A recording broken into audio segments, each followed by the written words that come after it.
Hello friends, welcome to our new blog. बघा आजचा weather किती छान आहे. आज आबाड होतं सकाळी. मला तर वाटत होतं पाऊस येतो की काय, पण पाऊस आला नाही. तर त्यानंतर मी चेहऱ्यावर पाणी वगैरे घेतलं आणि चेहरा वॉश करून घेतला. सकाळी सकाळी चेहऱ्यावर पाणी मारावं म्हणतात.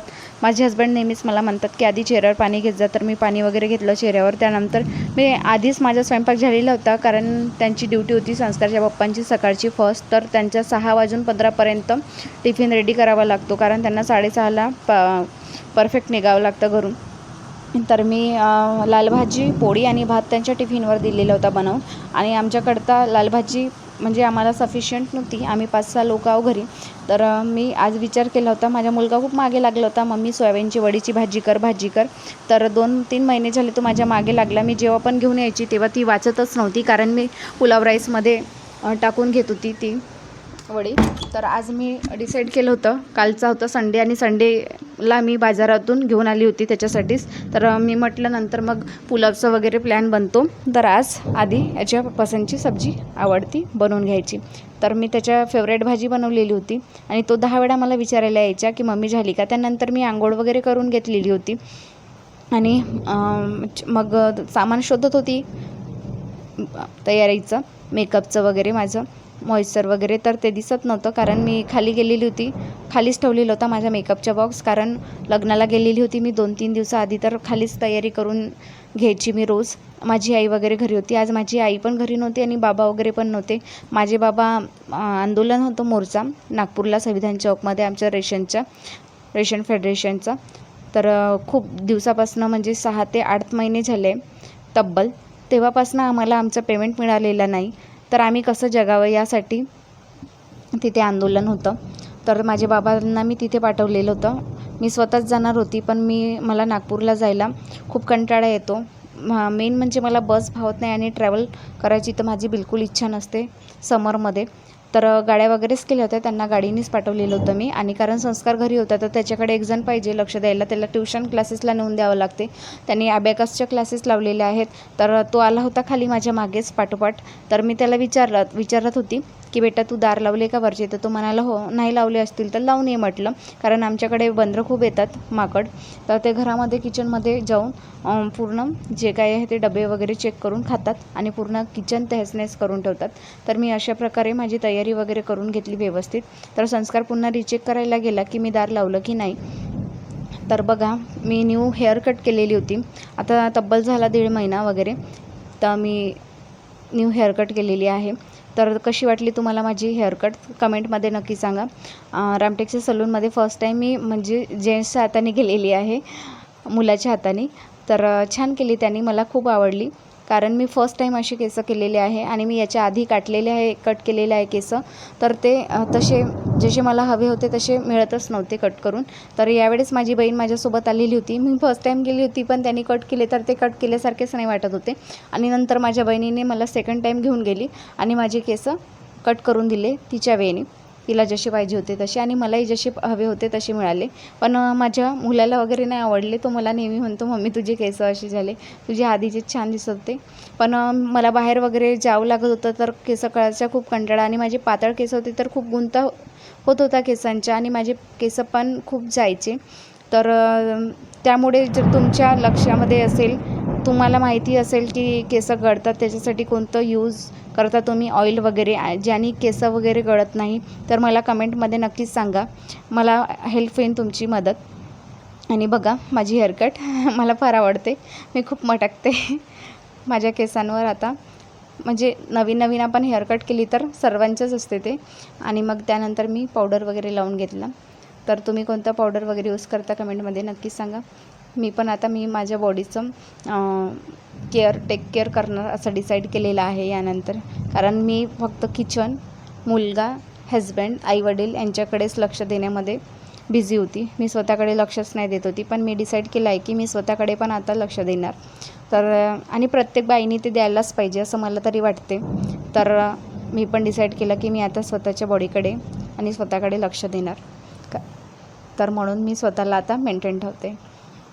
आणि त्यानंतर मी तयारी वगैरे करून घेतलेली होती. आणि मग आम्हाला जेवण करायचं होतं. तर मी संस्कारला आवाज देत होती, बेटा ये जेवण करायला. तो 15-15 मिनटामध्ये जेवण करत होता आणि करणारच आहे मला माहितीही होतं. तर हे माझं नवीन मंगळसूत्र होतं, जे मी माझ्या वहिनीला दिलेलं होतं. त्यांनी मला परत केलं, तेव्हापासून माझ्याच गळ्यात आहे. आणि जे मी डेली वेअर करते, खूप स्वस्त चीप रेटवाले मी घरी यूज करते. माझे सोन्याचे मंगळसूत्र आहे. माझ्याकडे शॉर्ट मंगळसूत्र होतं, ते मी मोडलं आणि माझ्या आईला दिले. ते तिने छोटं जेव्हा मंगळसूत्र बनवलेलं होतं. आणि माझं जे मोठं मंगळसूत्र होतं त्याच्यामध्ये तिने जे पेंडंट आहे ते स्वतःचं तिने मला दिलेलं होतं, कारण माझ्याकडे सोन्याचे पेंडंट नव्हतं. मनी होते माझ्याकडे भरपूर, पण पेंडंट नव्हतं. तर माझ्याकडे मोठं मंगळसूत्र आहे, छोटं नाही आहे. त्यामुळे मला विक्रेती घालावं लागतं. आणि मोठं मंगळसूत्र का विअर करत नाही, कारण एकदा मी स्कूटी चालवत होती आणि चालवता संस्कारला मी स्कूलमध्ये सोडून द्यायला जात होती, तेव्हा रस्त्यामध्ये ते अचानकपणे पडून गेलेलं होतं. आणि बरं झालं ते की माझ्या ड्रेसवरच पडलं आणि माझं लक्ष गेलं, तर मी ते घेतलं, नाही तर ते माझं तसंच गेलं होतं. तेव्हापासून मी सोन्याचे मंगळसूत्र घरी यूज करत नाही. जेव्हा मला बाहेर फंक्शनमध्ये कुठे बाहेर जायचं आहे, लग्नामध्ये वगैरे, तेव्हाच यूज करते. आणि तेव्हासुद्धा मी करत नाही, कारण मी आता 1200-1300चं एक मंगळसूत्र घेतलेलं आहे, तर तेच यूज करते फारसं. तर मी जेवण वगैरे करायला घेतलं. संस्कार आणि मी जेवण करायला बसले. मी त्याला म्हटलं जेव. त्याचं जेवण आधीच झालेलं होतं. तो म्हणाला नाही. तर काल आम्ही आंबे वगैरे पण घेऊन आलेली होती. याच्या पप्पांनी आंबे त्याच संडेला घेऊन आलेले होते, पण ते मला काही आवडलेले नव्हते.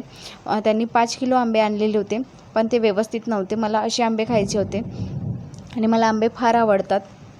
दुसरं फळ मला तेवढं नाही आवडत, पण मला आंबे माझे खूप फेवरेट आहे, मला खूपच आवडतात.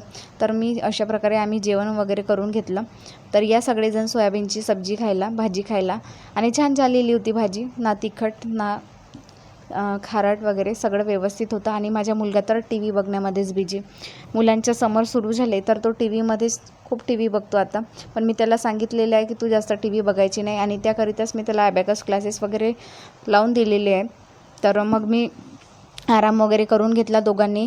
आणि मग सायंकाळचे कामं करून घेतलेले होते, कारण मला इव्हिनिंगला त्याला ट्युशनला सोडून द्यायचं होतं आणि बाबांची औषधी वगैरे पण घेऊन यायच्या होत्या. आणि माझे बाबा तिकडून रिटर्न येणार होते नागपूरवरून, तर त्यांनाही घ्यायला जायचं होतं, कारण माझे हजबंड परत नाही आले ड्युटीवरनं. मी त्यांच्या वेट करत होती, तर ओव्हरटाईमवर थांबलेले होते ते. त्याकरिता मग मी लवकर माझी भांडी वगैरे करून घेतली, वरची कामं. आणि मग खाली संस्कारला सांगितलं की बेटा तू झाडू करून घे, तर त्याने झाडू वगैरे लावून घेतलेला होता. तर अशा प्रकारे मी माझी सगळी भांडी घासून घेतलेली व्यवस्थित. आणि वरचे पण कामं थोडे फारसे झालेलेच होते. तर तुम्ही तुमच्या मुलांना समरमध्ये कोणते क्लासेस लावून दिलेले आहेत तर कमेंटमध्ये कळवा मला. तसं मी पण माझ्या मुलाला प्रयत्न करते की जास्तीत जास्त त्याला एज्युकेशन, स्पोर्ट वगैरेमध्ये टाकण्याच्या. मला असं वाटते की जे आपण नाही केलं ते आपल्या मुलाला मिळायला पाहिजे, म्हणून मी त्याला एज्युकेशनमध्ये जास्त टाकत असते. स्पोर्टमध्ये पण टाकत असते, पण त्याची इच्छा नसते. तर सकाळचे स्पोर्ट्स क्लासेस आहे समरचे, त्याला मी लावून देते, म्हटलं तू जा. पण तो म्हणाला की नाही, एक तर मी ॲबॅकस करणार किंवा मग स्पोर्टचे क्लासेस करणार. तर त्याने मला डिनाय केलेलं होतं. तुमचीही मुलं असेच करतात का? मम्मी म्हणे उन्हाळा आहे तर थोडं तर मला घरी राहू दे म्हणे. आणि त्याला मी कुठे कोणाकडे गावाला पण नाही नेत, कारण माझे तेवढे रिलेशन्स नाही आहेत. माझा मुलगा नेहमी घरीच असतो, कोणाकडेच नाही जात तो. आणि माझी जे बहिणीचं आत्ताच लग्न झालेलं आहे, 1 वर्ष झालं, आणि तीही प्रेग्नेंट आहे. आता तिची डिलिव्हरीचा टाईम आहे, तर म्हणून तिच्याकडे पण आम्ही ठेवलेलं नाही. आणि मुलं असतात ना की त्याच्याशिवाय आम्ही राहू पण नाही शकत एकही दिवस. आम्हाला खूप बोर होतं तो नसला की, आणि तो असला की बरं वाटतं घरी. तर म्हणून आम्ही त्याला आपल्यापासून दूर करू शकत नाही. आणि त्याचे पप्पा पण म्हणतात की तो असला तर मला बरं वाटते, त्याला कुठे पाठवू नको. पण कधी मला असं वाटते की आम्ही आपल्यासाठी म्हणजे त्याला कुठे जाऊ देत नाही, तर हे कुठे ना कुठे आम्ही चुकीचं करत आहोत. पण कोणाकडे पाठवायचं हेही आम्हाला कळत नाही, कारण एवढं रिलेशन आमचं आहेच नाही की आम्ही त्यांच्याकडे म्हणजे जे केअर करू शकतात मुलांची, की त्यांच्याकडे आम्ही पाठवू शकतो, असं कोणीच नाही आमचं. तर म्हणून अशा प्रकारे मी सगळे माझे कामं वगैरे करून टाकले होते, आणि म्हणून मी मुलांना पाठवत नाही. आणि माझी बहीण म्हणत होती आता की राहू दे, पण मीच नाही ठेवलं, कारण तिला तिचंच नाही कळत. ती आता ॲडमिट होती हॉस्पिटलमध्ये काही दिवस, तर तिलाच बघायला आम्ही नागपूरला वगैरे गेलेलो होतो. तर आणि त्याच दिवशी परत पण आलो. तर अशा प्रकारे मी गॅस ओटा वगैरे साफ करून घेतलेला होता. आणि माझे कपडे राहिलेले होते तर मी ते वॉश वगैरे करून ते पण वाळू वगैरे घालून घेतले आणि झाडू पण करून घेतलेला होता त्याचबरोबर. आणि मग इथेच मी आपली तयारी वगैरे पण करून घेतलेली होती. आणि मग खाली गेली तर संस्कारला बोलली, बेटा झाले का कामं? तर तो म्हणाला हो झाली.